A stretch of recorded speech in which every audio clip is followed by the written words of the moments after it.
Hello everyone, welcome back to another video.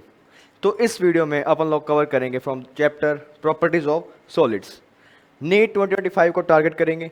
अगर properties of solid की बात करूं तो तुम्हारा एक क्वेश्चन कंफर्म है, एक से कम भी नहीं, एक से ज़्यादा भी नहीं। एक क्वेश्चन इस चैप्टर से कंफर्म है और पूरे का पूरा वो क्वेश्चन एक ही फॉर्मूला पर बेस्ड है। तो क्वेश्चन अटेम्प्ट करना बहुत इजी है, ज़्यादा कुछ याद रखने की जरूरत नहीं है। एक फॉर्मूला, एक कॉन्सेप्ट और उसी पर based majority of questions. Alright, तो स्टार्ट करते हैं इस चैप्टर को और देखते हैं क्या क्या थ्योरेटिकल पार्ट है, और उस थ्योरेटिकल पार्ट का यूज करते हुए हम करेंगे साथ साथ पीवाईक्यूज भी। Alright, so let's start from the very first topic. तो हमारे चैप्टर का नाम है प्रॉपर्टीज ऑफ सॉलिड्स, यानी सॉलिड्स की कुछ बातें होंगी, बिल्कुल होंगी। उससे पहले तुम्हें दो चार बातें पता होनी चाहिए। First, what is stress?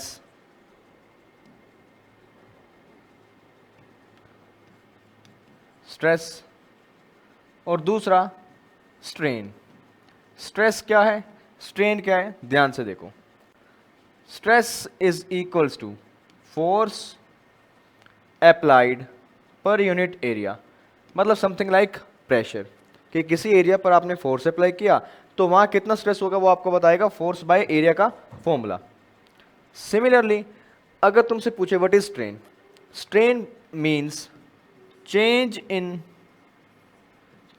In any physical quantity, change in any physical quantity with initial physical quantity, with initial physical quantity. Strain आपको ये रेशियो बताता है कि किसी भी क्वांटिटी में, लेंथ में, एरिया में, वॉल्यूम में कितना चेंज आया डिवाइडेड बाय वो इनिशियली कितना था। Change divide by initial. और यहाँ पर जनरली बात होती है डायमेंशंस की, लेंथ, एरिया, वॉल्यूम से रिलेटेड। और स्ट्रेस आपको बताता है प्रेशर से रिलेटेड बातों को। अब ये कहाँ यूज होते हैं, कैसे यूज होते हैं, वो भी हमें देखने। उससे पहले एक बार आप बात कर लेते हैं स्ट्रेस के और स्ट्रेन के टाइप्स पर। अगर स्ट्रेस के टाइप्स की बात करूं तो आपके पास लॉन्गिट्यूडनल स्ट्रेस होता है, लॉन्गिट्यूडनल स्ट्रेस, और वॉल्यूमेट्रिक स्ट्रेस, वॉल्यूमेट्रिक स्ट्रेस, और tangential stress and tangential stress. सबके तुम्हें फॉर्मूलाज देखने, ज़्यादा इनके मीनिंग या इनकी डिटेल जाने की जरूरत है ही नहीं हमें, क्योंकि हम नीट को टारगेट कर रहे हैं और वहाँ इतना डिटेल वो नहीं मांगता। वो तुमसे मांगता है डायरेक्ट फॉर्मूला ऑफ द कि क्या क्या तुम्हारे पास है टॉपिक का। ऑलराइट, तो longitudinal stress, volumetric stress, tangential stress. अगर यहाँ स्ट्रेन की बातें करें तो यहाँ तुम्हारे पास जो काम का है longitudinal strain, longitudinal strain divide by volumetric strain, बिल्कुल last tangential strain, tangential strain. और यह जो तुम्हारा वॉल्यूमेट्रिक स्ट्रेस है इसको तुम लोग एक और नाम भी दे देते हो, that is compressive stress, compressive stress. Right, एक बार इनके बारे में थोड़ी सी बात कर लेते हैं कि क्या क्या चीज क्या बताती है आपको। लॉन्गिट्यूडनल स्ट्रेस देखो, लॉन्गिट्यूडनल स्ट्रेस, सपोज करो तुम्हारे पास एक वायर है, बिल्कुल ठीक है, एक आपके पास वायर है। इस वायर के पास कुछ क्रॉस सेक्शनल एरिया होगा ए, बिल्कुल होगा। अब इस क्रॉस सेक्शनल एरिया पर आपने एक फोर्स लगाया डाउनवर्ड, फोर्स लगाया इस एरिया पर, इट मीन्स यहां प्रेशर क्रिएट होगा और वही आपका कहलाएगा लॉन्गिट्यूडनल स्ट्रेस। उसका फॉर्मूला आपके पास फोर्स डिवाइड बाय एरिया, कि आपने कितना फोर्स लगाया डिवाइड बाय एरिया, या फिर एक और चीज बोल देते हैं restoring force by area, restoring force by area. ये भी फॉर्मूला यूज होता है, बट रिस्टोरिंग में जाने की जरूरत नहीं है। अगर ये फॉर्मूला भी तुम्हें आता है तो तुम लोग इसको इजीली कर पाते हो। ऑलराइट, तो अब आगे की बात, second compressive stress,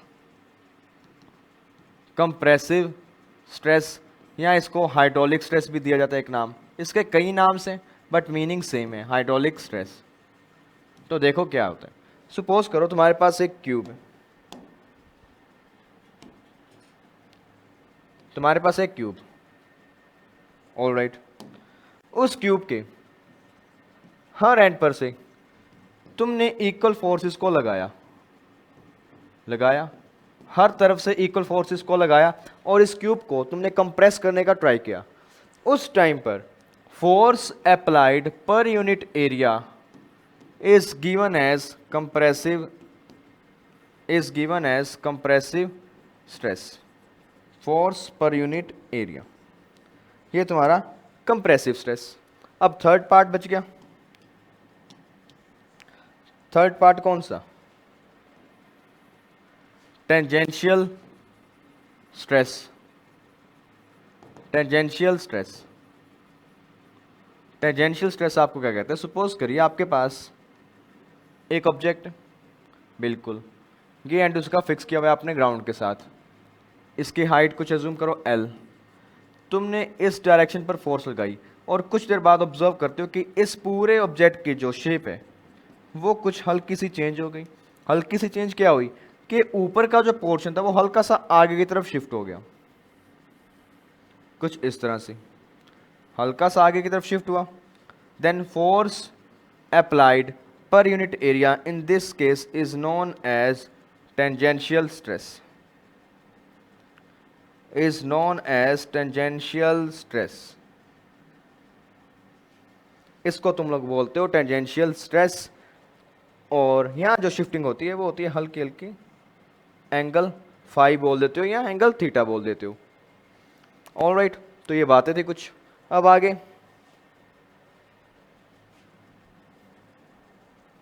next page पे देखो, स्ट्रेन पर भी बात कर लेते हैं। अब स्ट्रेन क्या कहता है देखो, सपोज करिए तुम्हारे पास वायर,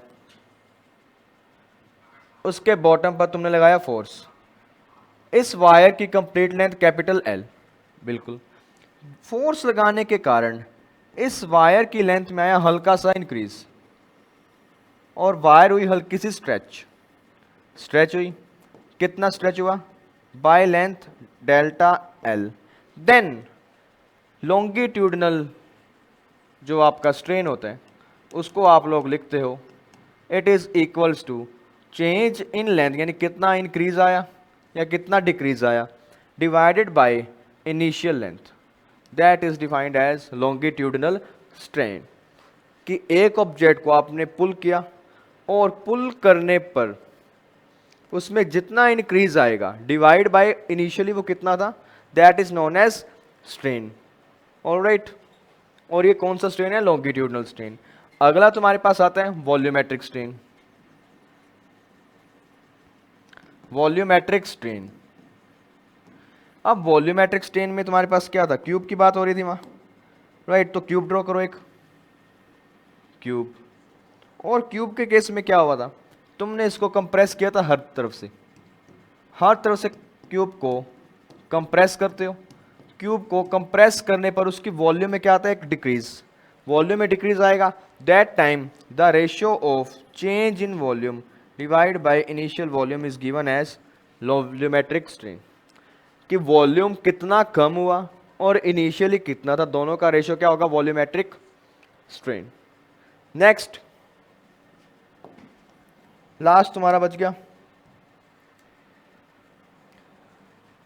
टेंजेंशियल स्ट्रेन। अब टेंजेंशियल स्ट्रेन देखो क्या कहते हैं, वही बात करेंगे पिछले केस की। तुम्हारे पास कोई भी एक डायग्राम है या कोई भी एक शेप है कुछ इस तरह की, ये साइड उसकी L, तुमने यहाँ पर टेंजेंशियल एक फोर्स को अप्लाई किया, कुछ देर बाद ऑब्जर्व करते हो कि इसकी शेप में हल्का सा चेंज आ गया। और चेंज कितना आया कि आपकी साइड किसी एंगल फाई से हल्की सी टिल्ट हो गई। अब टिल्ट हुआ, कितना शिफ्ट हुआ यहाँ पे, पहले ये साइड इस एंड पर थी, कुछ देर बाद यहाँ पहुँच गई, तो तो यानी मैं एज्यूम करता हूँ कि x डिस्टेंस ये आपके साइड ये कॉर्नर एज आगे शिफ्ट हुआ, ये एंगल फाई और ये लेंथ आपके पास l, तो तब आप लोग क्या कह सकते हो, टेन फाई, एक मिनट तुम्हारी ये साइड l क्यों होगी, तुम्हारी ये साइड l होनी चाहिए, ये साइड तुम्हारी l, then you can say tan phi is equals to perpendicular divide by base, और वो कितना आएगा x by l, x by l, और यहाँ शिफ्टिंग जो होती है वो ज़्यादा नहीं होती, थोड़ी सी होती है, राइट। तो ये तुम्हारा tan phi x by l tangential strain, volumetric strain और लॉन्गिट्यूडनल स्ट्रेन, इससे पहले बात हुई थी स्ट्रेस की, राइट। तो अब इनका यूज़ करके हम कुछ और चीज़ों पर बात करते हैं। अब बात करेंगे मॉडुलस ऑफ इलास्टिसिटी पर। Modulus of elasticity, modulus of elasticity क्या कहते हैं, देखो इसमें सबसे पहला तुम्हारा आता है यंग्स मॉडुलस, जो सबसे इंपॉर्टेंट है, इस पर मेजॉरिटी ऑफ क्वेश्चन पूछे गए हैं और पूछे गए हैं हमेशा फॉर्मूला पर। यंग्स मॉडुलस सिंपल यूज करोगे y, और इसका फॉर्मूला क्या लिखते हो, longitudinal stress by longitudinal strain, longitudinal stress by longitudinal strain, और ये तुम्हारा फॉर्मूला किसका हुआ, यंग्स मॉडुलस का। अब इस फॉर्मूला को यूज करते हैं। सपोज करो तुम्हारे पास कोई वायर, ठीक है, इस वायर पर फोर्स लगा F, इसका कंप्लीट लेंथ L, ऑलराइट। अब कुछ देर बाद due to the application of force आप ऑब्जर्व करते हो कि इस वायर की लेंथ इंक्रीज हो गई। कितना इंक्रीज हुआ, यहां से यहां तक का, which is delta L, force लग रहा है डाउनवर्ड F, और ये कितना पार्ट है आपका L, राइट। तो अब तुम लोग क्या कहोगे, y will be equal to longitudinal stress equals to force divide by area, longitudinal strain change in length कितना delta L divide by initial length L। तो भाई तुम्हारा फॉर्मूला क्या बना, F upon A delta L by L, और ये तुम्हारा formula Young's modulus का जो तुम लोग यूज करोगे क्वेश्चंस में, F by A L by delta L, alright. अगर इसमें भी तुमसे पूछे फाइंड एक्सटेंशन, तो अगर डेल्टा L की वैल्यू तुमसे मांगे तो क्या लिखोगे, delta L will be equal to F L A, और y यहाँ डिवाइड में आएगा, एक फॉर्मूला ये बन जाता है। अगर एक्सटेंशन की बात होती है, इसी फॉर्मूला से ये बनाया, ठीक है। अब एक इंपॉर्टेंट पॉइंट, यहाँ इंपॉर्टेंट पॉइंट देखो, ये फॉर्मूला तुम्हें थोड़ा सा याद रखना होगा। Extension in a rod due to its own weight, due to its own weight, कोई आपके पास ऑब्जेक्ट है, उसमें खुद ही के वेट के कारण कितना इंक्रीज आया, उसका फॉर्मूला तुम लोग लिखते हो delta L will be equal to, force की जगह mg लिखोगे क्योंकि उसका मास m होगा, और mg उसका फोर्स जो उसको नीचे की तरफ खींच रहा है, डिवाइड बाय a, और initial length L, Young's modulus y, और यहाँ पर एक 2 भी आता है विच इज मेन पार्ट। कई बार तुम डायरेक्टली ये फॉर्मूला अप्लाई करते हो तो वो वैलिड नहीं होता, ये स्पेशल केस है, इसका फॉर्मूला तुम डिराइव करते हो इंटीग्रेशन से, और वो कितना आता है 1/2 mgl बाय ay, फॉर्मूला वही है, बस 1/2 एक एक्स्ट्रा टर्म आ रही है, ऑलराइट। तो कब लगाओगे ये, जब खुद के वेट के कारण कितना इंक्रीज हो रहा है उस पर बात हो रही हो। नाउ नेक्स्ट तुम्हारा आता है बल्क मॉडुलस। बल्क मॉडुलस क्या कहते हैं, देखो बल्क मॉडुलस कहते हैं कि आपने किसी ऑब्जेक्ट पर प्रेशर लगाया, उस प्रेशर लगाने से उसके वॉल्यूम में चेंज आया, देन बल्क मॉडुलस का symbol B is equals to, आप कह सकते हो हाइड्रोलिक स्ट्रेस डिवाइडेड बाय आपका volumetric strain, hydraulic stress divide by volumetric strain, और दोनों के फॉर्मूलाज को यहाँ पुट कर दो। हाइड्रोलिक स्ट्रेस में प्रेशर लिख देता हूँ, फोर्स अपॉन में एरिया की बात है। वॉल्यूमेट्रिक स्ट्रेन में change in volume divide by initial volume, और साइन लगाओगे माइनस बिकॉज वॉल्यूम डिक्रीज होती है यहाँ, तो तुम लिख सकते हो B will be equal to minus P del V और ऊपर वी। ठीक है, ये फॉर्मूला। अगर मैग्नीट्यूड की बात करें तो मोड ले लोगे तुम, माइनस हटा दोगे। अब इसी में एक फॉर्मूला और आता है कंप्रेसिबिलिटी का। कंप्रेसिबिलिटी अगर तुम थ्योरी से देखो तो ये बल्क मॉडुलस, यंग्स मॉडुलस बहुत कुछ बताते हैं तुम्हें, बहुत चीज़ें बताएंगे एक ऑब्जेक्ट के, एक मटेरियल के बारे में, बट वो थ्योरी की बातें हैं। अगर हमारे पास टाइम हो तो वो बातें कर भी सकते हैं, but we are on the revision mode, और रिवीजन भी कौन सा रैपिड चल रहा है। That time you have to focus on the formulas only which are essential for your exam. Knowledge तो बाद में भी ले लेंगे जब हमारे पास टाइम होगा। तो कंप्रेसिबिलिटी के का फॉर्मूला होता है 1/b, यानी रेसिप्रोकल ऑफ b, तो ये बना डेल वी अपॉन में P V. Compressibility reciprocal of bulk modulus, एक फॉर्मूला ये। अब एक दो फॉर्मूलाज और रह गए। नेक्स्ट टेंजेंशियल, टेंजेंशियल यहां कह सकते हो शेयर मॉडुलस। जनरली इसका जो नाम यूज होता है वो होता है शेयर मॉडुलस, बट इसको टेंजेंशियल मॉडुलस भी कह देते हैं। इसका सिंबल आप यूज करते हो नीटा, और इसका फॉर्मूला तुम्हारे पास tangential strain divide by tangential stress, sorry sorry sorry उल्टा लिख दिया, स्ट्रेस बाय स्ट्रेन आता है ये, ऊपर स्ट्रेस नीचे स्ट्रेन, स्ट्रेस और ये स्ट्रेन। तो तुम लोग लिख सकते हो eta will be equal to force by area, और टेंजेंशियल स्ट्रेन की जगह क्या लिखोगे एक्स बाय एल, जो तुमने डिराइव किया था। बस बहुत है इतना। अब एक लास्ट फॉर्मूला तुम्हारा एनर्जी, एनर्जी बोल दो यहां potential energy stored in a wire. Wire पर जनरली बात होती है कि आपने किसी वायर को स्ट्रेच किया तो उसके अंदर कितनी पोटेंशियल एनर्जी आ गई, तो उसका फॉर्मूला सबसे पहले energy will be equal to 1/2 stress into strain into volume. Energy equals to stress into strain into volume और 1/2। और मुझे ये बताएं Young's modulus is what, stress by strain. तो मैं यहां से स्ट्रेस को क्या लिख सकता हूं, y इंटू स्ट्रेन। अगर मैं ये वैल्यू यहां इंसर्ट करूं, मेरे पास एक फॉर्मूला ये भी आता है 1/2 स्ट्रेस की जगह y इंटू स्ट्रेन, तो y into strain square into volume. एक फॉर्मूला ये भी आता है बिल्कुल।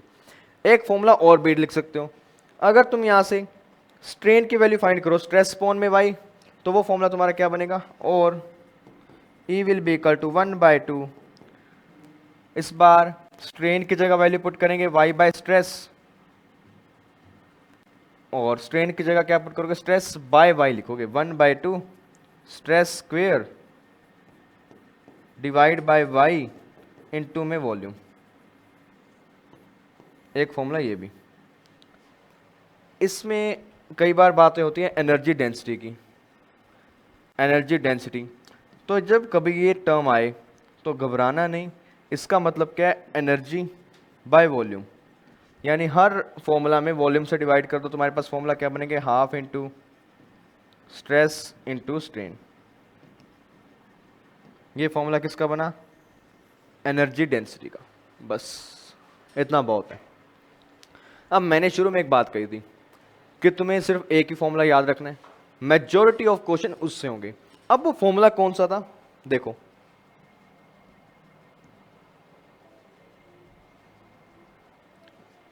तुम्हारा यंग्स मॉडुलस, यंग्स मॉडुलस का जो पार्ट है उसका ये जो फॉर्मूला है, और इस फॉर्मूला को अगर ढंग से पढ़ लिया मेजॉरिटी ऑफ क्वेश्चन इससे होंगे। इसके बाद जो यूज आने वाला फॉर्मूला है वो आपका ये वाला है, बल्क मॉडुलस का। सेकंड पे प्रायोरिटी पे हमारा बल्क मॉडुलस, थर्ड नंबर पे एनर्जी। टेंजेंशियल वाला काफ़ी कम यूज होता है, बट एनर्जी स्टोर वाला काफ़ी यूज होगा, और इसको हम देख लेंगे। ऑलराइट, तो अब न्यूमेरिकल का पार्ट स्टार्ट करते हैं साथ ही साथ।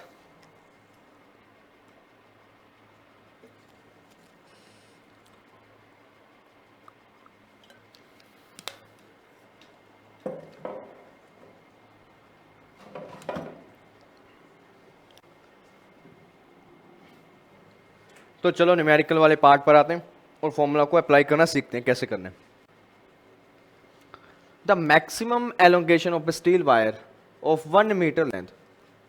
स्टील वायर है, आपको लेंथ दी गिवन है 1 मीटर, आपको फाइंड करना है मैक्सिमम इलोंगेशन यानी डेल्टा एल। ठीक है, if the elastic limit of steel and its Young's modulus are dash and dash. Young's modulus आपके सामने ये रहा,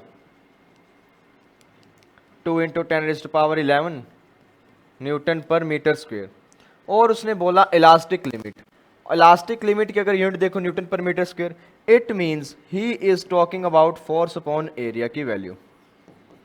इलास्टिक लिमिट का मतलब वो कितना मैक्सिमम फोर्स झेल सकता है उस पर्टिकुलर एरिया पर। तो ये तुमने सभी वैल्यूज फाइंड कर ली। अब लगाते हैं फॉर्मूला। यंग्स मॉडुलस का फॉर्मूला क्या होता है? Force upon area, change in length और इनिशियल लेंथ। मुझे चेंज फाइंड करना है, delta L will be equal to F upon A L into Y. Delta L will be equal to, सभी values को पुट कर दो। फोर्स अपॉन एरिया की value कितनी है आपके पास? 8 इंटू 10⁻8। ऑल राइट, एल की वैल्यू आपके पास कितना गिवन है? 1 मीटर। यंग्स मॉडुलस कितना है आपके पास? 2 इंटू 10⁻11। 4, 8 और -11 आपके पास कितना आंसर आएगा? 4 इंटू 10⁻³ मीटर। इसको तुम लोग क्या लिखते हो? 4 mm के बराबर,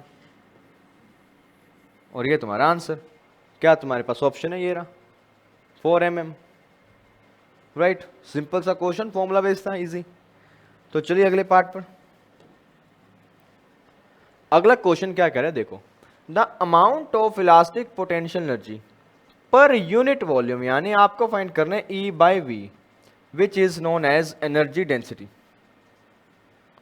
एनर्जी डेंसिटी इसको फाइंड आउट करेंगे। ठीक है, in SI unit of a steel wire, आपको लेंथ कितना गिवन है? 100 सेंटीमीटर। अगर SI में लिखूं तो 0.1 metre, so just 1 metre. To stretch it by 1 mm, तो डेल्टा एल आपके पास कितना हुआ? 1 mm। इसको आप लिख सकते हो 10⁻³ metre. If Young's modulus of the wire is this, आपको यंग्स मॉडुलस भी गिवन है 2 into 10⁻11 newton per metre square. Alright, तो ये सभी वैल्यूज गिवन है। तुम्हें क्या फाइंड करना है? Energy per unit volume. अगर तुम्हें फॉर्मूलाज याद हो, इसका एक फॉर्मूला था जो याद रखने वाला था, स्ट्रेस इंटू स्ट्रेन। बिल्कुल। अब स्ट्रेस इंटू स्ट्रेन की बात करूं, मेरे पास स्ट्रेन तो है, एल और डेल्टा एल से मैं निकाल दूंगा, बट स्ट्रेस उसने डायरेक्टली नहीं दिया, तो इसको थोड़ा सा मॉडिफाई कर देते हैं। मॉडिफाई कैसे करोगे? We know Y Young's modulus equals to stress by strain. बिल्कुल, तो स्ट्रेस की जगह अगर मैं फॉर्मूला में y इंटू स्ट्रेन रख दूँ कोई दिक्कत ही नहीं है, क्योंकि मेरे पास ये वैल्यूज़ हैं, तो ये वैल्यू मैं यहाँ इंसर्ट करवाऊँगा, तो मेरे पास फॉर्मूला बना 1/2 इंटू स्ट्रेस की जगह ये टर्म रखो y इंटू स्ट्रेन, और मल्टीप्लाई में स्ट्रेन ऑलरेडी है, और ये तुम्हारा फॉर्मूला 1/2 यंग्स मॉडुलस का वैल्यू 2 इंटू 10⁻11। स्ट्रेन तुम्हारे पास कितना है? Change in length bye original length, यानी 10⁻³ डिवाइड बाय 1, यहाँ भी 10⁻³ डिवाइड बाय 1, 2 से 2 गया, 10⁻11 multiply by 10⁻⁻6, you will get 10⁵ और एनर्जी डेंसिटी की बात हो रही है जूल और मीटर क्यूब इनवर्स। तो देखो कौन सा ऑप्शन बनेगा? 10⁵ ये रहा। राइट। तो फॉर्मूला आपको डायरेक्ट यूज करना था, सब के सब PYQs हैं, PYQs डायरेक्ट फॉर्मूला बेस्ड आते हैं, इसीलिए मैं इस चैप्टर के बारे में कहता हूँ this chapter is for sure आपके 4 मार्क्स दे देगा अगर आपने फॉर्मूलाज को भी पढ़ा तो भी। और हम इस सीरीज में उन्हीं चैप्टर्स को टारगेट कर रहे हैं जो तुम्हें इजीली स्कोर दें, जहां तुम्हें ज्यादा एफर्ट्स ना लगाने पड़े।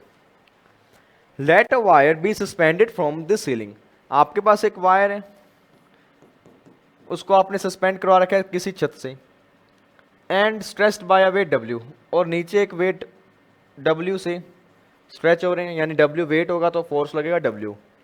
The longitudinal stress at any point of cross sectional area is, तो आपको बताना है लॉन्गिट्यूडनल स्ट्रेस कितना होगा।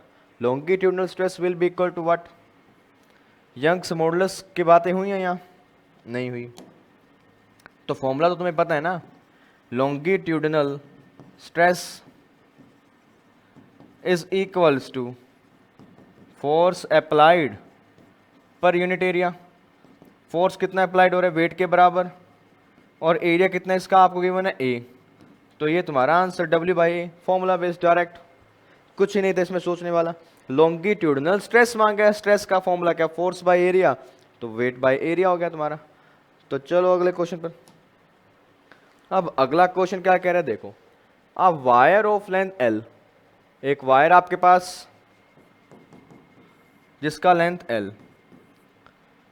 Cross section area A given है, is hanging from a fixed spot, the length of the wire change to L1 when mass M is suspended।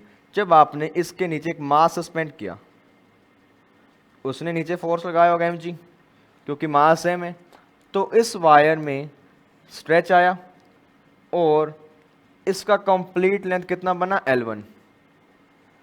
Change to L1 लिखा है, increase नहीं लिखा, चेंज मतलब वो इतना बन गया, ठीक है। The expression for Young's modulus will be, तो यंग्स मॉडुलस का एक्सप्रेशन क्या होना चाहिए।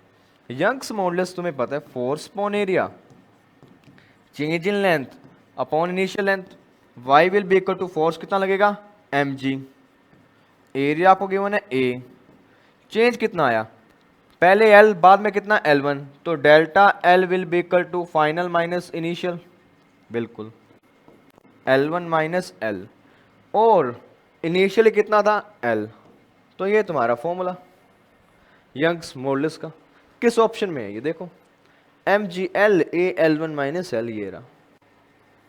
तो इतना सिंपल सा क्वेश्चन था, इस तरह से इसको करना था।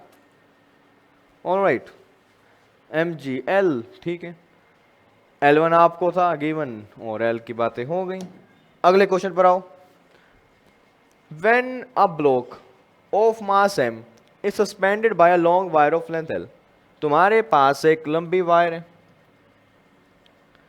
जिसका लेंथ तुम्हें गिवन है L, और उसके नीचे तुमने एक ब्लॉक लटका दिया mass m, the length of wire becomes L plus L। Length of wire आपका चेंज हुआ और due to the force applied वो कितना हुआ, पहले L था और उसके बाद में स्मॉल l उसका बाद में पार्ट ऐड हो गया, ठीक है, चेंज कितना है small l। The elastic potential energy stored in the wire, तो आपको बताना है इलास्टिक पोटेंशियल एनर्जी कितना स्टोर हुआ होगा इस वायर के अंदर। वैसे वर्क एनर्जी थ्योरम से भी क्वेश्चन हो सकते हैं अगर तुम्हें आती है, तो work done by all forces will be equal to change in energy, या तुम लगा सकते हो यहाँ पोटेंशियल एनर्जी का सीन। पोटेंशियल एनर्जी आपके पास क्या होता है एक्चुअली में, potential energy is equal to work done by conservative force, और यहां ग्रेविटी काम कर रही है, यहां से यहां तक ले जाने में ग्रेविटी ने जितना काम किया होगा उतने का उतना तुम्हारा पोटेंशियल एनर्जी स्टोर होगा। यहां से यहां तक जाने में ग्रेविटी ने जो काम किया that is equal to mg और लेंथ L, ये तुम्हारा आंसर होना चाहिए पोटेंशियल एनर्जी का। बट ये हमने अलग फॉर्मूला लगाया, अगर तुम चाहो तो तुम फॉर्मूला मेन भी लगा सकते हो जो तुमने अभी तक पढ़ा है, उस फॉर्मूला को अप्लाई करना है तो तुम्हें स्ट्रेस अपॉन स्ट्रेन की बातें आनी चाहिए, तो वो भी अप्लाई कर सकते हो। देखो कैसे, एनर्जी का फॉर्मूला तुम्हें बताया था half into stress multiply strain multiply volume, ठीक है।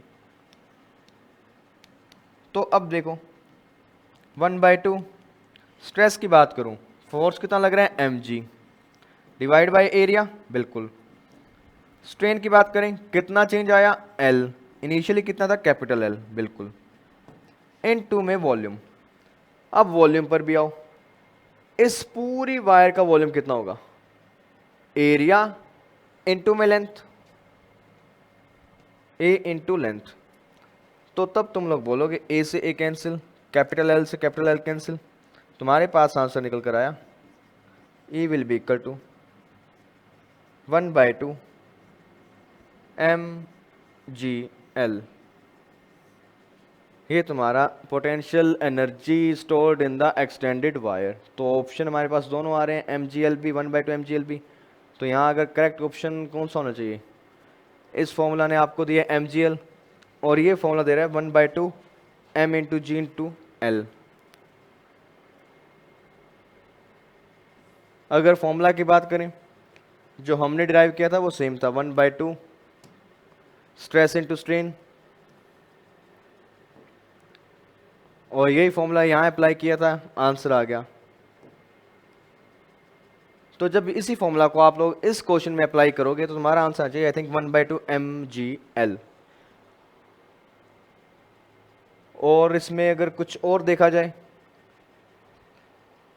ब्लॉक था मास m suspended bye long wire of length l, length of the wire becomes l plus l, small l आपके पास एक्सटेंशन, कैपिटल L आपके पास initial length, stress लिखा force by area, strain लिखा change in length upon initial length.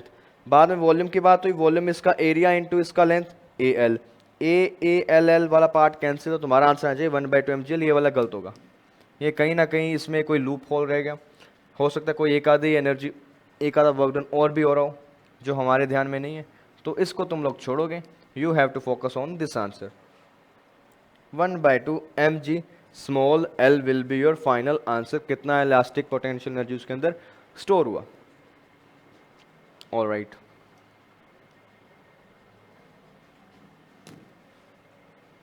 तो question क्या कहते हैं देखो, two wires are made of same material and have same volume. Same material, जब कभी ये टर्म आए ना, इट मीन्स दोनों के लिए जो यंग्स मॉडुलस है ना वो सेम है दोनों वायर्स का, और वॉल्यूम सेम है, ये भी बात है। यानी दो वायर्स हैं, उनका वॉल्यूम भी सेम, उनका यंग्स मॉडुलस भी same. The first wire has cross section area A while second has area 3a। First वाली वायर में एरिया ए, सेकंड वाली में 3a गिवन है आपको। If length of the first wire is increased by delta L, alright, on applying a force F, ठीक है, how much force is needed to stretch the second wire by the same amount. मैं चाहता हूं कि यहां भी जो आपका लेंथ में इंक्रीज है वो डेल्टा एल हो, बट फोर्स भी कितना अप्लाई हो, F डैश हो, और उसकी वैल्यू तुम्हें पता नहीं है, तो अभी बता देते हैं। देखो कैसे करोगे, देखो मुझे इस पार्ट के लिए इतना पता है, इसका यंग्स मॉडुलस y, इसका भी y, दोनों का सेम है। इस पार्ट के लिए यानी इस फर्स्ट वायर का अगर एरिया a है तो इसकी मैं लेंथ को एज्यूम करता हूं l, खुद से कर लेता हूं, कोई दिक्कत ही नहीं। ऑलराइट, दोनों का वॉल्यूम सेम है। अगर आप एरिया को 3 टाइम्स करोगे टू कीप वॉल्यूम सेम, आपके पास लेंथ होना चाहिए l/3, बिल्कुल। तो इट मीन्स अब मैं दोनों का यंग्स मॉडुलस फाइंड करूंगा और कंपेयर करूंगा, और वहां से मैं कुछ ना कुछ बता सकता हूं। तो फर्स्ट के लिए आप यंग्स मॉडुलस लिखोगे, y will be equal to force upon area into change in length divide by initial length, equation number 1। Second wire के लिए लगाओ formula, y will be equal to force कितना लगेगा F dash, area 3a, change in length delta L होना चाहिए, और initial length आपके पास है l/3, बिल्कुल। इक्वेशन नंबर 2, दोनों को कर दो कंपेयर, कंपेयर करोगे 1 इक्वल्स टू 2 रखोगे तो तुम्हारे पास a से a कैंसिल, l से l कैंसिल, डेल्टा l से delta l cancel, f will be equal to f dash by 9। तो f डैश की वैल्यू तुम्हारे पास क्या आती है, 9 टाइम्स ऑफ फोर्स। और ये तुम्हारा C option answer. 9 times of initial force will be your final answer. कोई डाउट नहीं? तो that is how you have to do this. अच्छा क्वेश्चन था, कंपैरिजन बेस्ड था कि आपके पास दो वायर्स थी और उनका कंपेयर करना था। अब इसमें एक चीज नोट की कि हर क्वेश्चन में फॉर्मूला बार बार यंग्स मॉडल्स का यूज हो रहा है।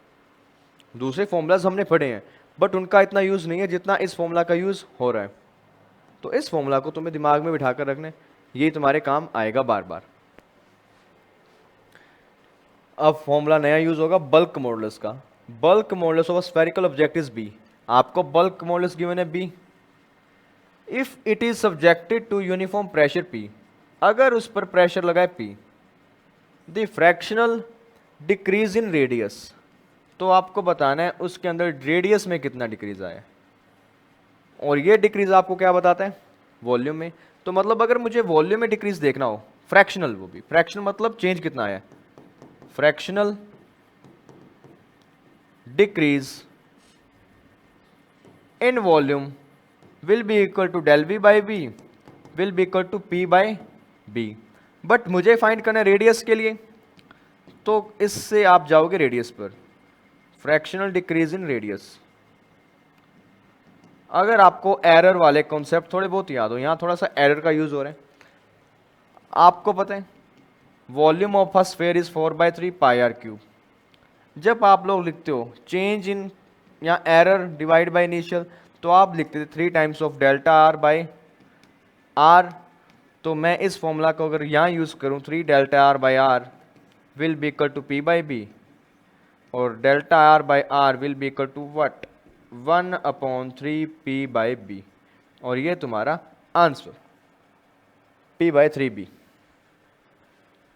बिल्कुल साफ और स्पष्ट, इस तरह से इसको सोल्व करना था। पी डिवाइड बाई 3 बी तुम्हारा आंसर, क्योंकि रेडियस में चेंज फाइंड करना था। ये पार्ट कैसे आया? तुम लोग एरर वाला क्वेश्चन करते हो, वहां से इसका मैंने यूज किया। अगला question, Young's modulus of a steel wire, Young's modulus steel is twice that of brass. Young's modulus steel जो है वो डबल है एक ब्रास जो आपके पास मेटल है उसका। 2 wires of same length, 2 wires हैं, दोनों की लेंथ भी सेम, ठीक है, end of same area of cross section, और उनके एरिया ऑफ क्रॉस सेक्शन भी सेम। एक स्टील की है एक ब्रास की है, दोनों को सस्पेंड किया सेम रूप से। If we want the lower end of to be at same level, यानी हम चाहते हैं कि इनके अंदर जो इंक्रीज आया ना वो भी दोनों का सेम हो, ठीक है। Then the weight added to the steel and brass wire must be in the ratio. तो हमें बताओ कि इनके नीचे जो फोर्स लगाओगे वो दोनों के नीचे कितना रेशियो में होना चाहिए। तो पहले स्टील और ब्रास, पहला स्टील बात हो रहा है दूसरा ब्रास, तो स्टील बाय ब्रास का रेशियो फाइंड करेंगे। तो ऐसे क्वेश्चन में यंग्स मॉडुलस फाइंड करोगे। पहले लिखो Young's modulus for steel will be equal to weight, जितना आप सस्पेंड करोगे, divide by area of steel into change in length of steel divide by initial length, change in length of steel और यहाँ initial length. Second brass के लिए लिखोगे weight for brass, area for brass will be equal to length of brass और change in length of brass. अब दोनों को कर दो कंपेयर या कर लो डिवाइड।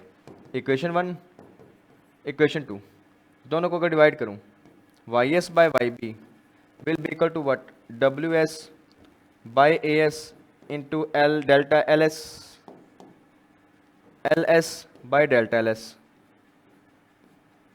और ये टर्म डिवाइड में आएंगी तो आप इसको लिखोगे W B into L B, area of B into change in length of B.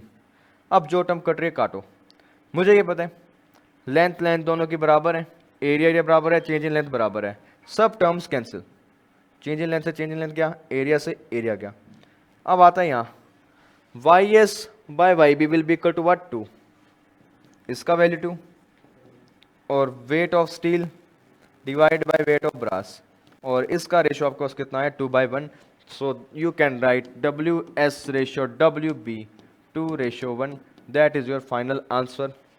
और ये रहा हमारा option number D. Young's modulus find करना था, कंपेयर करना था और आंसर आ जाता। कोई ज़्यादा कैलकुलेशन नहीं, सिंपल फॉर्मेट और सिंपल क्वेश्चन, उसी फॉर्मूला पर बेस्ड। क्या कह रहा है ये देखो, वॉल्यूम एक्सपेंशन कोफिशिएंट, ये तुम्हारा क्वेश्चन है थर्मल प्रॉपर्टीज ऑफ मैटर से, तो इसको कर दो एक बार स्किप। ये इस चैप्टर का क्वेश्चन नहीं है, गलती से आ चुका, स्किप करके आगे बढ़ो। क्या कह रहा है क्वेश्चन देखो, the approximate depth of an ocean is 2700 metre. एक ओशियन है, ठीक है, ये ओशियन का बॉटम, ओशियन की टॉप से जो डेप्थ है वो है 2700 मीटर, राइट, 2.7 किलोमीटर हो गया एक तरीके का। The compressibility of water is given as, compressibility आपको गिवन है 45.4 into 10⁻⁻11 pascal inverse, and density of water is 10⁻³ kg per meter cube. What fractional compression of water will be obtained at the bottom? तो fractional compression बताना है। It means he is talking about del v by v, del v by v की बात हो रही है, तो उसके लिए तुम्हें फॉर्मूला अप्लाई करना होगा, bulk modulus will be equal to p divide by del v by v, ठीक है। बट बल्क मॉडुलस तुम्हें गिवन नहीं है, कंप्रेसिबिलिटी गिवन है, तो बल्क मॉडुलस की जगह वहां कंप्रेसिबिलिटी पुट कर देते हैं, 1/k will be equal to p divide by del v by v। अब इसमें एक बात और, तुम्हें del v बाय v की वैल्यू फाइंड करनी है, वो कितनी आएगी, del v by v will be equal to p into k। k तुम्हारे पास गिवन है, बट तुम्हारे पास प्रेशर नहीं है, प्रेशर कहाँ से आएगा, प्रेशर आएगा फ्लूइड का जो फॉर्मूला होता है तुम्हारे पास, pressure equals to rho g h. अगर तुम्हें याद हो, कोई भी एक लिक्विड किसी हाइट तक फिल्ड हो जाए तो बॉटम पर प्रेशर कितना लगता है, रो जी एच। ये फॉर्मूला करवाया था तुम्हें मैंने फ्लूइड वाले वीडियो में। तो रो कितना लगाओगे, 10⁻³ गिवन है, जी 10, एच आपको गिवन है 2700 मीटर। तो तुम इसको पुट कर सकते हो इस वैल्यू को यहाँ पर, तो P की जगह ये वैल्यू पुट करी मैंने 27 इंटू 3 4 5 6 बिल्कुल, मल्टीप्लाई बाई के कितना गिवन है आपको 45.4 इंटू 10⁻⁻11। अब कर दो सोल्व, 6 -11 -5, ठीक है, 27 इंटू 45.4, इसको मल्टीप्लाई करोगे तो क्या आएगा तुम्हारे पास, 0.8 1.2 45.4 इंटू 27, तो 45.4 इंटू 27 करोगे, जो तुम्हारे पास वैल्यू आनी चाहिए वो आनी चाहिए तुम्हारी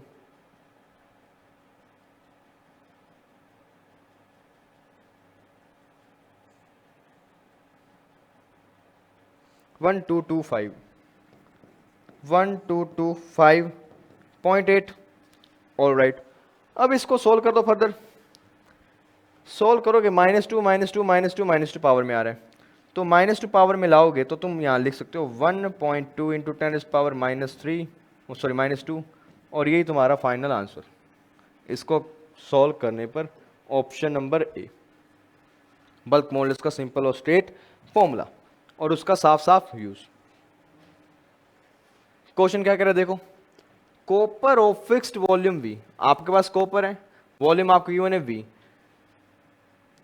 एक कॉपर जिसका volume V is drawn into wire of length L, आपने इस कॉपर से बनाया एक वायर जिसका लेंथ आपको गिवन है small l। When this wire is subjected to a constant force, जब आपने इस वायर पर फोर्स लगाया, यानी इस वायर को मैंने हैंग किया, इसका लेंथ L, बॉटम पर लगाया मैंने फोर्स F, तो इसमें एक्सटेंशन प्रोड्यूस हुआ, कितना हुआ, डेल्टा L, तो एक्सटेंशन प्रोड्यूस हुआ कितना, डेल्टा L, ठीक है। तो बताओ which of the following graph is a straight line, तो इनमें से कौन सा ग्राफ स्ट्रेट लाइन होना चाहिए, इस ग्राफ का क्वेश्चन है। तो देखो बात करते हैं, तो यंग्स मॉडुलस पर आता हूं मैं, Young's modulus will be equal to force divide by area into change in length divide by length, ठीक है। अब आपको वॉल्यूम भी गिवन है यहाँ, तो वॉल्यूम का भी यूज़ कर सकते हैं कहीं ना कहीं। कैसे करेंगे देखो, वॉल्यूम आपको गिवन है और वॉल्यूम की वैल्यू कितना लिखोगे, ए बाई एल, या फिर वॉल्यूम को आप लिख सकते हो A into L, area into length, और ए को मैं क्या लिख सकता हूँ, वॉल्यूम बाय लेंथ। तो ए को यहाँ पुट करो एफ बाय वॉल्यूम, एल ऊपर जाएगा और एल एक यहाँ था और delta L, Y will be equal to F V delta L upon L square. ये तुम्हारा आया फॉर्मूला। अब तुम्हें बताना है कि कौन सा ग्राफ स्ट्रेट लाइन होना चाहिए। तो फॉर्मूला में अगर तुम ऑप्शन देखो तो delta L, L, L square, यही बातें हो रही हैं। तो यहाँ डेल्टा एल को मैं इस तरफ ले आऊँ, तो डेल्टा एल अगर मेरे पास इस तरफ आया तो मैं लिख सकता हूँ F upon Y will be equal to L square divide by, और वॉल्यूम भी है बिल्कुल। ये पूरे का पूरा टर्म आपके पास क्या है, कांस्टेंट। अगर कांस्टेंट है तो मैं कह सकता हूँ delta L depends upon L square, then this graph should be a straight line. तो ये ऑप्शन तुम्हारा कहाँ है, option number B, that is your final answer, option number B.